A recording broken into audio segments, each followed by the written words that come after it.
Hi, I'm Rita. I'm a junior in SDM. My name is Carla. I'm a strategic design management student here in Paris. Hi, I'm Layan Al-Harthi. I'm from Saudi Arabia and I'm an SDM student. It's my third year in Paris. Hello, I'm Chloe. I'm an SDM student here in Parsons, Paris. And in our research and development class, we had to find a solution for Chanel against counterfeit. We were assigned to create a project To stop counterfeiting for Chanel. and at the end we're supposed to come up with solutions how to fight that field of fashion. And our group started off by telling how big the counterfeit business is, which is around $60 billion per year, and what counterfeiter make are various goods such as shoes, bags, belts, sunglasses, and anything you can imagine. So we really wanted to focus on how to stop that market from growing. We went to the Chanel store on Rue de Cambon and we wanted to go and view the clients and see what they do at the Chanel store, what they're buying, and their options. People in Chanel are bored, they're dissatisfied with the service, they don't feel very welcome in the Chanel store. So then after viewing the clients in Chanel, I sent out a survey to the New York campus and the Paris campus to ask if they knew anybody who owned a fake Chanel bag and options to stop counterfeiting for Chanel or other luxury brand products. We did a mind map. Each one of us had to put their thoughts on a post-it about the counterfeit market, and from that we concluded 3 questions that we had to do. How might we stop the production of Chanel counterfeit directly from the factories?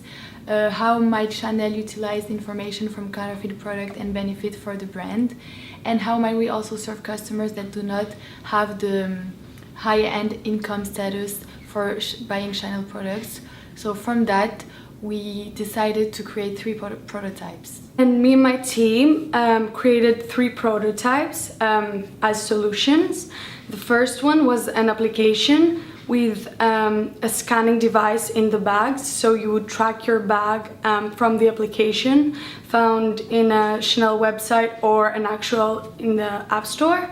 The second solution was a Coco line, which is a more affordable line from Chanel, like other companies have done. And the third solution was creating a tweed strap on a bag, on a Chanel bag, which makes it more comfortable to carry and also makes it more authentic and harder to copy, because tweed is a very hard material to work with. It was very hard to narrow down the solutions and see what these solutions, how they benefit the brand actually. After that, we kind of went and explored more possibilities. For example, paying the complete amount each month, like 100 per month, and things like that that are going to additionally help with affordability, because it's the major issue in the counterfeit industry. I mean, that's why people buy counterfeit, because they can't afford the final product.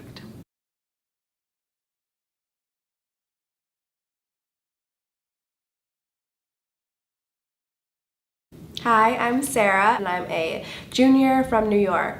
Hi, my name is Liam. I'm a strategic design and management major. I'm a mobility student from New York. Hi, I'm Alex Smith and I'm a senior at Parsons Paris studying strategic design and management. Hi, my name is Alexa and I am a junior in strategic design and management at Parsons Paris. Integrative Research and Development is a class where we talk about different research methodologies, and in this case with Chanel and the counterfeit industry. After learning that luxury fashion brands can burn up to around $30 million worth of leftover leather and materials, we thought, okay, how can we work with this? This is insane. So for our research and development course, we focused on the counterfeiting industry and Chanel and how to specifically profit off of that. This is our Chanel Counterfeit Initiative. We broke down the Chanel supply chain by implementing the business model canvas, and with this we talked about key products, the users, consumers, and key resources. Any luxury brand wants to make sure that their brand image is steady. So seeing a lot of fake bags in the street really affects this brand image, and so the business model helps us identify the key parts in making sure this doesn't happen.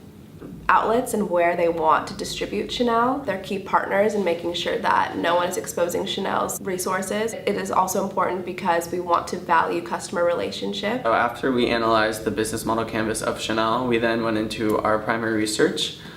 So we interviewed variations of extreme users of Chanel, so people who buy Chanel and then people who either buy counterfeits or don't buy Chanel at all. We wanted to do the two extremes because that kind of would give us more of an insight as to why people love it or why people hate it. Based on those interviews, we were able to gain insights to help us create a process to help battle the counterfeit industry within Chanel. We thought of aspects like convenience, guilt, embarrassment, the status of people, the experience within buying a product, and then using those insights from those interviews, we're able to develop 3 different prototypes that would help battle this issue. Based on those insights and ideas from our interviews, we kind of developed questions to help us guide our prototypes. Things like how might Chanel place their logo on technology, how might Chanel play with the social embarrassment of people, how might Chanel better authenticate their products to reassure that they are real. Also things like how might Chanel work within the counterfeit industry itself, like how might they change their supply streams. Questions like these helped guide us towards a solution and towards different ideas that we could then develop into prototypes. We did 3 different prototypes for our project. Our first prototype answers the questions, how can Chanel profit off of the counterfeit industry, an application that helps work with the Chanel app already. How can we better authenticate our Chanel products? Luxury brands, they like to find any way they can to put their logo on inanimate objects, whether it's a paddleboard or it's a surfboard or a dog bowl. The app that we proposed is the Chanel Vault concept, and basically the way this works is in stores you would purchase your bag and a sales associate would direct you to download the Chanel app should you not have it, and you would have to enter your serial number in it, which would be stored in a blockchain database. And then what would happen is it's secured there, and then your personal information would be on your app, and you would have social proof that your bag is on this app. People maybe doubt that your bag is real, which I know people have fears of, at least that's what our research tells us. They can rest assured that they do have living proof that their bag is real. It's backed by the Chanel company. The second prototype that we developed was for Chanel to actually work with these counterfeit manufacturers around the world, which was taboo, but our goal was to think big. So we came up with the idea to actually have Chanel partner with these manufacturers, sell their leftover scraps to make some money off of it instead of just burning it, because either way, these counterfeit people are going to be creating goods that are going to be on the market. There is no stopping it, so if you can't stop it, then work with it, capitalize off of it. And that was the whole goal of this. So one of our ideas for this was to create a whole new service under Chanel called Enlist.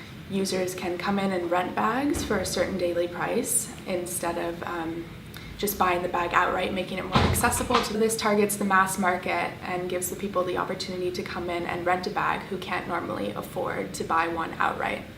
So through the work for this project with my group, we had a bunch of challenges, specifically the language barrier, being in a completely different country, and also a little bit of disagreement with company values, working under a corporation that some of us don't specifically agree with, but that also challenged us to push ourselves further and really come up with something beneficial for this company and ourselves. We also had a little bit of a lack of information because Chanel is such a private company. It was difficult to access all of their records and find the exact numbers we needed. Overall, that helped our research development methods and taught us how to really dig for.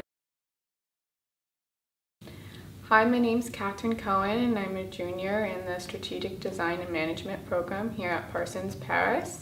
Hi, my name is Anastasia Arzumanian. I'm a junior here in Parsons. Hi, my name is Valeria Torres. I'm in junior year in the major of strategic management. And my group went to try and tackle counterfeit for Chanel. And a need area that we identified that there's a lack of education in the consumer end of the spectrum. Indeceptive consumer knows that they're buying a product that is not real, but they choose to buy it just because they want to have the image of having the bag or for other means to fit into social status. A lookalike can be sold to a person that's not very much into the brand or doesn't know the brand's traditions or details of the actual product. We realized through our research that they don't know how that product is actually made or produced and what the money that is produced based on this business of counterfeit goes towards. It goes towards human trafficking, child labor, terrorism, and more industries like the drug industry it's also highly linked to. Kate and I went to the boutique on Rocambeau and actually tried to talk to someone, but then it failed because everyone was so busy with actual clients. Valeria and Laura, they went to a shop, not only Chanel but other brands as well. They were trying to figure out if this shop was actually selling real bags and other accessories. They just wouldn't recognize the real from the fake, and it was really hard to do so because the bags didn't actually have any certificates or any other paperwork that would prove that this was real. So there are certain very, very tiny little details that can be altered and nobody would notice that, which means a lot of people right now are walking with fake Chanel bags without even knowing it, and that's very sad and that's bad for the brand. So we wanted to think of a creative and inviting way for Chanel to educate consumers without feeling like they were hitting them over the head, and also to show the artisanship of their craft. So we created 3 prototypes to fight against counterfeit for Chanel. I'm gonna talk about the first one, that is an application.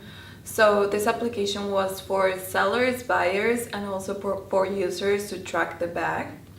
So how it works is you insert a chip in the bag that you can actually buy in a Chanel boutique. And after that, if you're a current user, you can use it as like for tracking your bag in case if it's like stolen or you can find it. 50% of the cost of the chip goes against goes to a campaign to fight against counterfeit.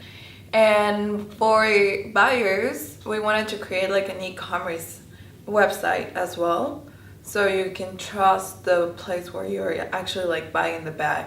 So we decided to do a museum exhibition that Chanel would put on, contrasting real versus fake bags, but also, and other Chanel products, but at the same time also show the dark side of trying to explain what's going on with the undermarket of how the stuff is produced. And it was also a good way to get engagement, and the tickets for the exhibition would go towards benefiting charities and organizations who aim to stop counterfeit and also help rectify the externalities that are caused by it.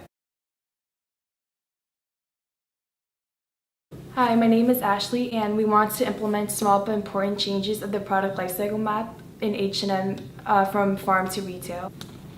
My name is Melissa. I am a junior studying strategic design and management here at Parsons Paris. I'm here from Parsons, New York for the school year. Hi, I'm Sasha. I'm a third-year student studying strategic design and management. I'm here for 1 semester from New York. For our research and development class, we had a prompt to research H&M and their sustainability initiatives and see the problems, the gap in the market, and moving forward, create some new solutions. So H&M has a few sustainability initiatives in practice right now, but they've been criticized as kind of being greenwashing. So our challenge for this class was to create a revised business model overview or a collection. As a brand, they really care about how they're perceived. In order to tackle this problem, we started off doing a lot of research. We went to the H&M stores. In the stores, we talked to a lot of customers and employees. Our main customer insight was that they're a price-driven consumer, and we wanted to keep that in mind moving forward. As well as doing a lot of research online beforehand with their sustainability report and just general kind of gauging the industry feedback to what they have done in the past. After we gathered all the research, we came up with a couple need areas for our insights, and these included customer insights, brand insights, manufacturing insights, and as well as sustainability initiatives currently, as well as the industry. We decided to come up with how might we questions. We brainstormed about 100 of them. We narrowed down to 5, and these questions were along the lines of how can we maintain brand identity while developing new sustainability initiatives and getting new sustainability customers. In order to implement sustainability, the product lifecycle map is an important factor to look at. We would prioritize certain points for transportation. We would reuse packaging and eliminate plastic, cardboards, and paper. We gathered all of our research insights together because there are 4 of us and we were kind of working in different areas. So we met back up and were able to kind of share our ideas and work off of each other in order to develop the direction that we should go in the future.